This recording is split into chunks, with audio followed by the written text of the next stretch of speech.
বিবাহিত মেয়েরা তার বাবা মাকে দেখাশোনা করলে সেটা নাকি ভীষণ অন্যায়। কারণ বিয়ের পর সে তার সব দায়িত্ব পালন করবে শ্বশুর বাড়ির জন্য। বাপের বাড়ির জন্য কিছু করতে গেলেই আর রক্ষে নেই।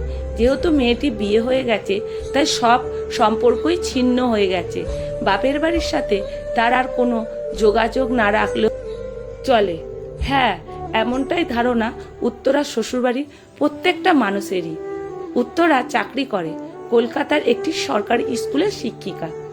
চাকরিটা বিয়ের আগে থেকেই করছে, কিন্তু বাড়ির বউ চাকরি করাটা বড়ই বেমানান। উত্তরার শাশুড়ি এটা নিয়ে প্রথম অনেক কথাই বলেছেন। উত্তরা তাতে কান দেয়নি। তবে এখন যেটা সব থেকে বড় সমস্যা, উত্তরার উপার্জিত টাকা বাপের বাড়ির জন্য কিছুই করা যাবে না, কারণ সে টাকায় বাপের বাড়ির লোকের কোনো অধিকারই নেই। আর এটা নিয়ে ঝামেলা বেঁধেছে উত্তরার হাজবেন্ড সুমনের সাথে। বাবা মার একমাত্র মেয়ে উত্তরা। উত্তরা বাবাও ভালো চাকরি করতেন। প্রথম থেকেই উত্তরা বাবার একমাত্র লক্ষ্য মেয়েকে সঠিক শিক্ষায় চালিত করে তাকে প্রতিষ্ঠিত করা। উত্তরার বাবা মা উত্তরার বিয়ের জন্য কখনোই ভাবেনি। ওনারা জানতেন মেয়ে বড় হলে নিজেই ঠিক করে পারবে, নিজেই জীবন সঙ্গীকে একটা বয়সের পর নিজেই বিচার বিবেচনা শক্তি দিয়ে সে সিদ্ধান্ত নিতে পারবে নিশ্চয়। কিন্তু কেরিয়ারটা ঠিক মতন গড়ে দিতে না পারলেও ভবিষ্যতে অনেক প্রতিকূল পরিস্থিতির সম্মুখীন হতে পারে। আর সেই ভেবেই মেয়েকে মানুষ করেছেন উত্তরার বাবা মা। এদিকে উত্তরার সঙ্গে সুমনের বিয়েটা দেখাশোনা করে হয়নি, একে অপরকে ভালোবেসেই বিয়ে করেছে। বিয়ের আগে 8 বছরের প্রেম। উত্তরার এক বান্ধবী ছিল সৌরভী। সৌরভী একদিন কথোপকথনের প্রসঙ্গে উত্তরাকে বলেছিলেন, আমার একজন বন্ধু আছে, খুব পছন্দ করে তোকে। আমাকে পছন্দ? হ্যাঁ রে, বিটেক করছিল, ভালো ছেলে, নাম সুমন। সৌমি পরিচয় করিয়ে দিয়েছিল সুমনের সাথে। তারপর সুমনের সাথে পরিচয়, তা থেকে বন্ধুত্বর পরে প্রেম। উত্তরা তখন কলেজে পড়ছিল, ইংলিশ অনার্স।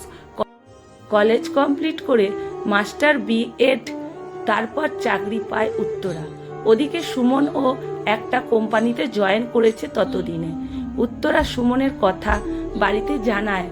উত্তরার বাবা মায়ের কোনো আপত্তি নেই, কারণ উত্তরা বড় হয়েছে, নিজের পছন্দের ছেলেকে বিয়ে করবে, এতে আর অসুবিধা কি আছে। কিন্তু সুমনের বাড়ির চাকরি করা মেয়ে তাদের ছেলের বউ হবে, এটা মানতে একটু অসুবিধা। যাই হোক, অবশেষে দুই বাড়ি কথাবার্তা হয়ে সুমন আর উত্তরার বিয়েটা সম্পূর্ণ হয়। বিয়ের কয়েকটা দিন ছুটি কেটে যাওয়ার পর উত্তরা স্কুলে জয়েন করে। উত্তরার এই চাকরি করাটা সুভদ্রা দেবী ঠিক পছন্দ হচ্ছিল না। সুভদ্রা দেবী অর্থাৎ উত্তরার শাশুড়ি প্রথম দু একটা কথা অবশ্য শুনিয়েছিল। শাশুড়ি মায়ের কথা তো চাকরি ছাড়া যায় না। আর সমস্যা তৈরি হলো অন্য জায়গায়। স্যালারির সমস্ত টাকা নিজের কাছে রাখা যাবে না, নিজের প্রয়োজন মতন টাকাটা রেখে বাকি টাকা সুমনের হাতে তুলে দিতে হবে, এটা সুমনের বক্তব্য। কিন্তু কেন? উত্তরা জানিয়েছিল, সংসারের প্রয়োজনে আমি খরচ করব, কিন্তু আমি তোমার হাতে সব টাকা তুলে দিতে পারবো না। সুমন বলেছিল, কেন দেবে না? যদি দিতে না পারো তাহলে চাকরি করার দরকার নেই। এই নিয়ে সুমনের সাথে প্রায় দিনেই ঝামেলা হতো টুকটাক, তাতে উত্তরার কিছু যায় আসে না। উত্তরা তার রোজগারের টাকা নিজের কাছেই রাখবে, প্রয়োজনের সংসারের জন্য খরচাও করে। কিছু কিছু পুরুষ মানুষ ভাবে বউ মানেই তাদের একছত্র অধিকার, তাদের কথায় উঠতে বসতে পারলে তার মতো মেয়ে আর হয় না। উত্তরা প্রতি বাড়ি সকলেরই সব থেকে বড় রাগের কারণ ছিল এটাই, উত্তরা স্বাধীন চেতা মনোভাবটাকে অধঃপতনের দিকে নিয়ে যাচ্ছে। সুমন্ত একদিন বলেই বসলো, হাতে টাকা পাচ্ছ তো, তাই এত স্বার্থপর হয়ে উঠেছ। টুকটাক ঝামেলা অশান্তি নিয়ে ততদিনে বিবাহিত জীবনের 4 বছর কেটে গেছিল উত্তরার। বাড়িতে নতুন অতিথি আগমন হয়েছে। উত্তরার মেয়ে হয়েছে, মেয়ের বয়স তখন 1 বছর। এদিকে উত্তরা বাপের বাড়ির বাবা আর মা তাই তাদের দেখাশোনার দায়িত্ব উত্তরার। বাবার শরীরটা কদিন ভালো যাচ্ছিল না, তাই উত্তরাকে মাঝে মধ্যেই যেতে হচ্ছিল ওই বাড়িতে। এদিকে মেয়েও ছোট, কখনো কখনো মেয়েকে রেখে ছুটতে হচ্ছিল। বাবাকে নিয়ে গিয়ে ডাক্তার দেখানো, ওষুধপত্র কিনে দিয়ে আসা ইত্যাদি কাজগুলো উত্তরাকেই করতে হচ্ছিল।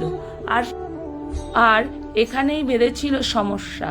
উত্তরা কেন বাপের বাড়ি ঘন ঘন যাবে? শ্বশুর বাড়ির ধারণা সমস্ত টাকা বাপের বাড়িতে দিয়ে আসে উত্তরা। সেম ধারণা সুমনেরও। বিবাহিত ছেলে তার বাবা মাকে কাছে রেখে দায়িত্ব পালন করলে সেটা কর্তব্য, আর বিবাহিত মেয়ে করতে গেলেই সেটা অন্যায়। আর এটা নিয়ে তুমুল অশান্তি বাড়িতে। সুমন বলেই বসলো, সব টাকাই তো ওখানে ঢেলে দিয়ে আসছো, এসব হচ্ছে কি? আমার টাকা আমি আমার বাবা মাকে দিতে পারবো না? তোমার বাবার তো অভাব নেই, পেনশনের টাকা তো আছে, তাতেও তোমার দিতে হবে? 100 বার দিতে হবে। বই কি বিয়ের আগে কি এমন প্রতিশ্রুতি ছিল নাকি যে আমি কিছু দিতে পারবো না? বিয়ের পর কোনো মেয়েই দেখিনি এত করতে তুমি যা করছো। আমিও তো অনেক মেয়েকেই দেখিনি তার শ্বশুর শাশুড়ির সাথে থাকতে, অনেকেই তো আলাদা থাকছে। আমি তো কখনো বলিনি যে তোমার বাবা মাকে দেখতে হবে না বা আলাদা থাকবে চলো। এত বাজে কথা তোমার মাথায় আসে কি করে যে আলাদা থাকবো? আমি আমার বাবা মাকে দেখব, এটা আমার কর্তব্য। বাহ, দারুণ তো! তুমি বাবা মাকে কাছে রেখে দায়িত্ব পালন করে কর্তব্য করবে, আর আমি দূরে থেকে কর্তব্য পালন করতে পারবো না? আমি দায়িত্ব পালন তো আমার বাবা মার জন্য শুধু করি না, তোমার বাবা মায়ের জন্যও করি। আর আমি আমার মা বাবার জন্য যা করি সেটা তো আর লুকিয়ে করি না, সবার সামনে দেখিয়ে করি। দ্বিতীয় দিন এইসব কথা আমাকে আর বলতে এসো না। এইসব টুকিটাকি বিষয় নিয়ে উত্তরা শ্বশুরবাড়ি ঝামেলা চলতেই থাকে। এটা কম ব্যাপার, বিয়ের পর থেকেই তো চলছে। ওই তো মাত্র কয়েকটা মানুষ, শ্বশুর শাশুড়ি, হাজবেন্ড আর মেয়ে। একমাত্র ননদ ছিল, বিয়ে হয়ে গেছে অনেক দিন আগে। উত্তরার ননদও চাকরি করে। আশ্চর্যের বিষয় হলো যে বাড়ির মেয়ে চাকরি করলো সেটা মেয়ের স্বাধীনতা, আর বাড়ির বউ চাকরি করাটা বেমানান। যাই হোক, সে বিষয়ে উত্তরা কখনো মাথা ঘামায়নি এবং কোনো দিনের জন্য সে কথা উত্থাপন করেনি। তবে হ্যাঁ, সংসারের প্রয়োজনে উত্তরা খরচ অবশ্যই করে। এই বাজারে একটা সংসার চালাতে গেলে একজনের আয়ের ওপর নির্ভর করলে হয় না। সেদিন থেকে উত্তরা অনেকটাই হেল্প করে। তবে সুমন প্রাইভেট কোম্পানিতে চাকরি করে, খুব যে ভালো একটা বেতন পায় তাও নয়। উত্তরা কোনোদিনও জিজ্ঞেস করে না কত টাকা বেতন পাও, বেতনের টাকা কোন খাতে কিসে খরচ করো, বরং সুমনই জানতে চায় উত্তরার কাছে। ইতিমধ্যে ঘটল একটি ঘটনা। বেশ কয়েকদিন থেকে সুপত্রা দেবীর শরীরটা ভালো যাচ্ছিল না। যা খাচ্ছে তাতেই বদহজম হয়ে যাচ্ছে, মাঝে মধ্যে বমি হচ্ছে, শরীরটা দুর্বল। এসব দেখে উত্তরা সুমনাকে বলল, মায়ের শরীরটা ভালো যাচ্ছে না, একদিন মাকে ডাক্তার দেখিয়ে নিয়ে এসো।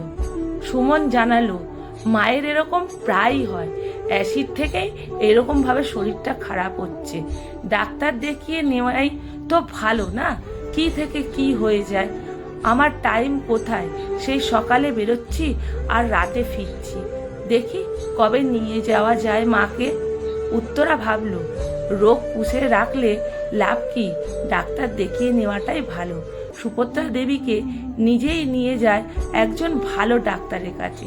ডাক্তার দেখে ওষুধ লিখে দিলেন এবং বিভিন্ন রকমের টেস্ট করে 15 দিনের পর আসতে বললেন। এদিকে ওষুধ খেয়ে ঠিক মতন কাজ হচ্ছিল না।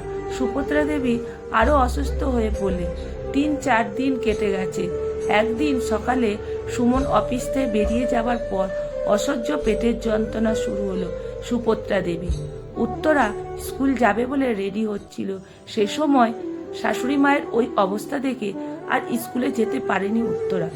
ডাক্তারকে সঙ্গে সঙ্গে ফোন করে উত্তরা সব কিছু জানালো। ডাক্তারবাবু বললেন, এভাবে ফোনে বলা যাওয়া সম্ভব হবে না। খুব অসুবিধা থাকলে নার্সিংহোমে নিয়ে আসো, অ্যাডমিশন করে দিন। সঙ্গে সঙ্গে ডাক্তারও এবং পরামর্শ করে নার্সিংহোমে ভর্তি করে শাশুড়িকে। তারপর সুমনাকে ফোন করে জানায়, আমি মাকে নার্সিংহোমে অ্যাডমিট করেছি। তুমি বেরিয়ে যাওয়ার পর মায়ের শরীরটা খুব খারাপ হয়ে গিয়েছিল, পারলে তাড়াতাড়ি চলে এসো নার্সিংহোমে। সুমন অফিস থেকে তাড়াতাড়ি বেরিয়ে এসে ডাক্তারবাবু যে টেস্টগুলো করতে বলেছিল সেগুলো সব টেস্ট করা হয়। রিপোর্ট দেখে ডাক্তারবাবু বলেন, আরে বাবা, লিভারের অবস্থা একদম ভালো নেই। এই রোগটার নাম হচ্ছে সিরোসিস অফ লিভার, তাই লিভার ট্রান্সফার করতে হবে। লিভার ট্রান্সপ্ল্যান্ট ডাক্তারবাবু, ওষুধের দ্বারা কাজ হবে না? এটা বলে উঠল, কি বোকার মতো কথা বলছেন, আসলে অনেক আগে থেকেই এই চিকিৎসা করা উচিত ছিল আপনাদের, তাই জন্য দেরি করে ফেলেছেন। তাড়াতাড়ি ট্রান্সফার করতে না পারলে তাকে বাঁচানো যাবে না। ডাক্তারবাবু, এতে এত অনেক খরচ, সেটা বলে ছেলেটি হাঁ হয়ে গেল। তা তো বটেই, অনেক টাকাই খরচ। ডাক্তারবাবু, আপনি অপারেশনের জন্য ব্যবস্থা করুন। পাশ থেকে উত্তরা বলে উঠল। তারপর ডাক্তারের কাছ থেকে বেরিয়ে এসে সুমন উত্তরাকে বলে, আরে বাপরে, এত টাকা কোথায় পাবো এখন? এইটা বলে চুপ করে গেল। তোমাকে ভাবতে হবে না, আমি সেসব ব্যবস্থা আগে থেকেই করে রেখেছি। তুমি হয়তো জানো না, বিয়ের 1 বছর পরেই আমি আমাদের ফ্যামিলির সকলের জন্য মেডিক্লেম করে রেখেছি। আর আমি আমাদের ফ্যামিলি বলতে শুধু আমার বাবা মাকে বুঝি তা নয়, ফ্যামিলির মধ্যে আমার বাবা মা যেমন আছে তেমনি তোমার বাবা মাও আছে। 2 বাবা মায়ের জন্য 20 লাখ টাকার মেডিক্লেম করা আছে, যেখানে ইয়ারলি একটা মোটা অঙ্কের প্রিমিয়াম আমাকে অনেক দিন দিতে হয়। কি বলছো উত্তরা? এইসব কথা তুমি আমাকে আগে কখনো বলনি, বলার সুযোগ দিয়েছো আমাকে? শুধু তো ঝগড়াই করে গেছো। ভাবছো আমি টাকা রোজগার করি মানেই নিজের ইচ্ছা মতো নিজের জন্য সব কিছু করি। আমাকে ক্ষমা করো প্লিজ, নিজেকে ভীষণ ছোট মনে হচ্ছে এখন আমার। চলো এসব কথা না বলে বরং রিসেপশনে গিয়ে কতটা কি খরচা হবে সেটা জেনে নি, দেরি করলে চলবে না। সব কিছু ব্যবস্থা করার পর সুভদ্রা দেবী অপারেশন হয়, লিভার ট্রান্সফার করা হয়, অপারেশন সাকসেসফুল হয় এবং তারপরে অপারেশনের পর 3-4 দিন কেটে গেছে। ভিজিটিংস আওয়ারে উত্তরা এসে শাশুড়ি মাকে দেখতে, সেখানে সুমনও আছে। সুভদ্রা দেবী কিছু বলার যেন চেষ্টা করছিল, চোখের কোণে জল। উত্তরা জিজ্ঞেস করে, কিছু বলবেন মা? কিছু অসুবিধা হচ্ছে আপনার? খুব আস্তে করে বললেন মা, যে ভুল ধারণাটা ছিল সেটা তুমি বদলে দিলে বৌমা। চাকরি করা মেয়েরা নাকি স্বার্থপর হয়, তারা নিজেরটুকু ছাড়া কিছুই বোঝে না। কিন্তু এ ধারণাটা যে কতটা ভুল, এমন কঠিন অসুখ না পড়লে আমি তোমাকে চিনতেই পারতুম না। ধারণা বদলে সম্পর্কটাও যে বদলে যায়, কৃতজ্ঞতা জানানোর কোনো ভাষা নেই আমার কাছে। উত্তরা মুখে মৃদু হাসি রেখে বলে, আমি কিছুই করিনি মা, যা করেছেন ঈশ্বর করেছেন। আপনি যা পেয়েছেন সেটা আপনার ভাগ্যে, আপনার কপালে খারাপ কিছুই নেই। তাই তো আজ যা হচ্ছে তা ভালোই হয়েছে। আমি আমার বাবা মায়ের পাশে যেমন আছি তেমনি আপনারাও তো আমার আর এক মা বাবা। কখনো ভুল বুঝবেন না। অনুশোচনার আগুনে সুভদ্রা দেবী যেন অনেকটা দগ্ধ। আমার ভুলটা আমি বুঝতে পেরেছি। তোমার বাবা মায়ের কাছে আমি কৃতজ্ঞ। তোমাকে সুন্দর শিক্ষা দীক্ষা দিয়ে মানুষ করে প্রতিষ্ঠিত করেছিলেন বলেই তাদের সুশিক্ষার ফল আমাকে আরও কয়েকটা বছর বাঁচার সুযোগ করে দিয়েছে। এতটা উদারতা আমি বা আমার ছেলে কাউকেই দেখাতে পারিনি। আশীর্বাদ করি সারা জীবন যেন এইভাবে সকলের পাশে থেকে যেন আলোর যাত্রী হয়ে উঠতে পারো। ভগবান তোমার মঙ্গল করুক। সমাপ্ত। কলমে সরজিৎ ঘোষ, পাঠে অনিতা ভট্টাচার্য। ভিডিওটা যদি ভালো লেগে থাকে বন্ধুরা প্রচুর শেয়ার করবেন। আমার প্রণাম ও ভালোবাসা আপনাদের।